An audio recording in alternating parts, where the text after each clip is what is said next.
Hey, greetings. Welcome to Split Atom.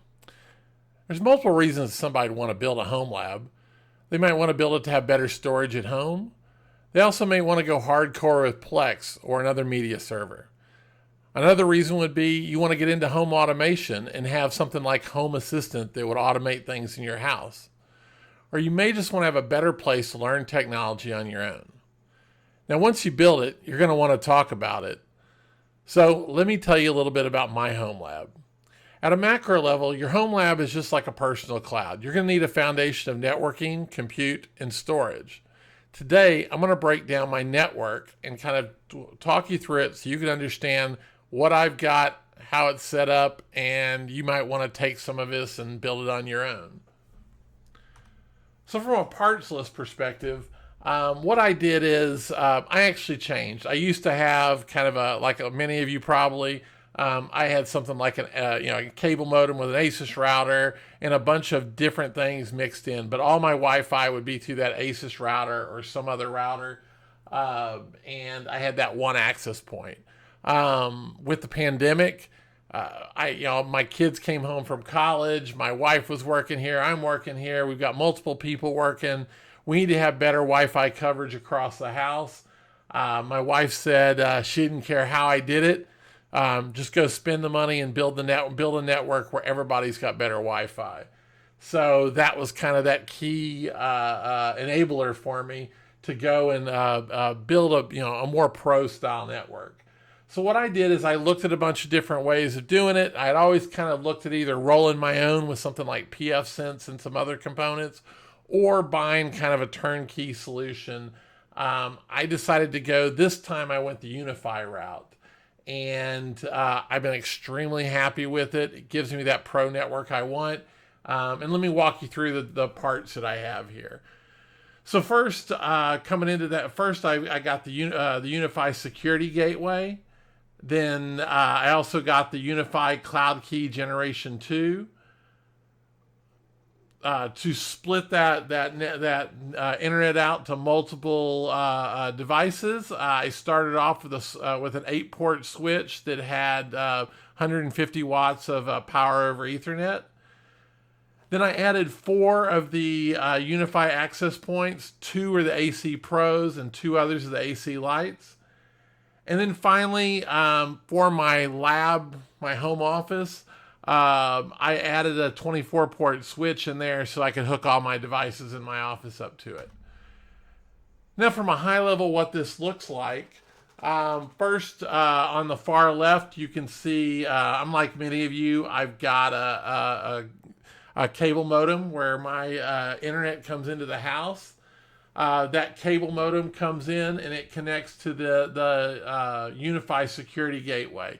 Think of that as your firewall. Then connected to the security gateway comes out, and one port comes off into an 8-port switch. So if you think about your router that you have today, your router in the UniFi world gets broken up into the firewall or the gateway, and then the switch, the 8-port switch that splits it out to multiple devices.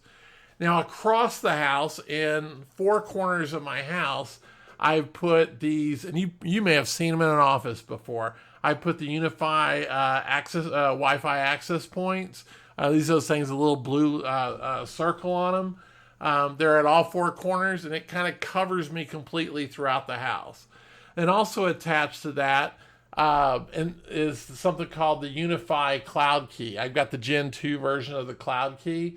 And if you need to, kind of think through that, the Cloud Key provides the software. You could also do this, what's in the software for the UniFi network. You could also do this in a VM or a machine somewhere in the house. I decided to make it easy and connect, get the Cloud Key, which is essentially like a little Linux machine. Now, the reason I went with a PoE switch is each one of these devices that connects to it, I don't have to have a separate power adapter in the different rooms where those the access points are, or the Cloud Key. They're all powered by over the Ethernet cable by the switch. What's cool about it is it cuts you down to one cable to each of these devices. You don't have to have a power cable and an internet cable going to it. The reason why I went with a Pro in a couple rooms of the house is the Pro's got a neat thing where, first of all, first, it's a little more powerful. It has a little more bandwidth to it. It's got more radios in it. And then the other bit of the Pro is it's got a pass-through. So like in my wife's office in the house, the Ethernet cable comes into that room, it goes into the Pro, and then a cable comes out of that into her desktop computer in her room. So it's just nice, makes it simpler. So then one other cable comes from that switch, and it comes through the house all the way into my office. And in my office on my rack, I've got a 24-port switch in the rack. And connected to that, I've got my Mac Mini, which has an external GPU. I'll talk about that some other time. Also, I've got my server. So I've got a rack-mounted server in my office that's running Proxmox. Proxmox is a virtualization software. I'll talk about that on a later video. And then I've got my gaming machine in there also. So this is kind of kind of a high-level network architecture of what it looks like. What I'd like to do now is I want to jump over and show you the software, because I think this is where it really starts. First, everything, it's kind of UniFi's kind of the Apple of the networking industry. Everything plugs in, it finds it, it just connects. That's a nice part of it. And then they've got their own software through that you get through the browser to manage it. So when you go into the network and you go to look at the settings, you'll go to the cloud key, and there'll be two options here. One will be the UniFi network, and then the other will be your cloud key settings. What I want to look at today is going to be the UniFi network, and you'll just click launch. I've already got that opened on another tab. And this is what you're seeing now is the screen for it's my dashboard for my UniFi network. It gives me some basics of what's connected, throughput, things like that, how many devices. It's got a neat little network map to it, so I can see, kind of as I showed you on that previous architecture drawing. I've got my security gateway, my switch, and then to my switch, I've got my access points and my 24-port switch. I can also look at this and start to break down the clients that are on this network. So you can see the different clients.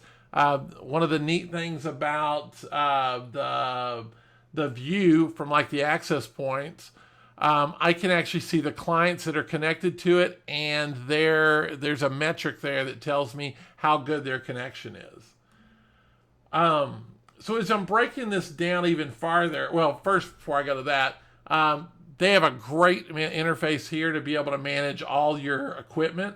So all of my UniFi equipment is here. I can see that, and there'd be a little icon here if I had to tell me if I need to do a software upgrade or a firmware upgrade that I could push to it. I just click on this, and it would go upgrade that device. You can have a view of the different clients that are out there, that are connected to this network. You can see I got some Raspberry Pis, Apple TVs, things like that, the IP address, all that. What their experience, so how good is their connection. There's some, simple kind of network graphs I can see that tells me how good the connections are, how much throughput's gone across the network, the stats for it. As we're digging deeper into this, what's nice about this is you can start to tackle your network. You don't just have a single subnet like you have with some of the consumer level routers. You can actually break up and have multiple networks. So, in my house, I've got a guest network. I have an IoT network. I have my lab network. I have the LAN. I have a protected network that's out there. And then I've got what I call the shadow and streaming networks. And I also have VPN. The USG provides VPN through the L2TP protocol. And there's a couple others it offers. I'm doing the L2TP for my network. So in each of these networks, you can have you can get very complex. You can give them, you can set them up with VLANs. You can give each network their own subnet, things like that. One of the key things I've done is in one of my networks that I call the shadow network, I'm running DNS through that network is running through Pi-hole. So in our house, so Pi-hole is a great bit of software for doing ad blocking. So what I do is I then attach those networks to some different wireless networks. So when you're at my house and you go to connect and you're looking at the list of networks comes up on your device, you'll see 4 networks out there. You'll see Skynet, and then Skynet IoT, Skynet Shadow, and Skynet Streaming. IoT and streaming networks are kind of self-explanatory. IoT is for all the IoT devices like my refrigerator, things like that are connected to the network, my security system. Streaming is for my Apple TVs and my Rokus and things like that. The setup in here in UniFi allows me to throttle down the network traffic I want or open it up and prioritize it. So like my streaming can have a higher priority so I can always get the best streaming. I told you about that shadow network. So Skynet Shadow has Pi-hole for DNS. So, and I may do this in a later video to show it more, but when you connect to the shadow network, it uses Pi-hole, and transparently as you're browsing the network, all the ads are blocked. So if you're browsing the internet and you go to, say, CNN, which is a really tough website to look at, or Fox News or something like that, because of all the ads they pop up, this network blocks all those, and you don't have to see that, and it speeds up the experience. My kids thought this whole thing was stupid until I showed them that, and they showed them how much faster they could surf the internet with all the ads blocked, and all of a sudden I became a hero in the house with our shadow network. So that was kind of a quick overview of the UniFi network. It very much it's the type of thing you can roll out in your house and have a pro level network. One of the things I'm going to do in the future is I'm going to talk about the way I do monitoring in the house. And some people out there in the open source world have built this thing called UniFi Polar. This is the GitHub page for it.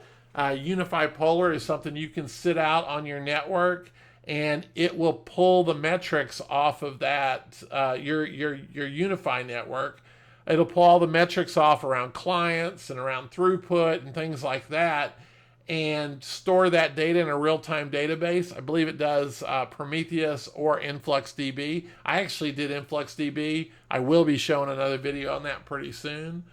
And what's cool about that is when you bring that data in, this is Grafana. And I have a set of pre-built or pre-canned dashboards that I downloaded from the Grafana site that connect up to Influx and bring me some of the network information around my network. So here you can see some of the throughput and stuff. All this data is being stored in InfluxDB and brought out through Grafana. And it's all brought to InfluxDB through that UniFi Polar I showed you just a minute ago. So that's a quick overview of my network. I'd like to thank everybody for watching. Like always, on this channel, if I'm showing any code in the videos, you can go to github.com/SplittingAtom and download the code or the walkthroughs of the different things we'll show on the channel. So I'd like to thank you for watching this. I'm excited about this series. This gets me, this is kind of the base level walkthrough for it. The next one I'm going to do is going to be around the way I do virtualization with Proxmox. And we'll break that one up in a few different videos, and I'm excited to be able to show you that one. Thanks a lot. Have a great day.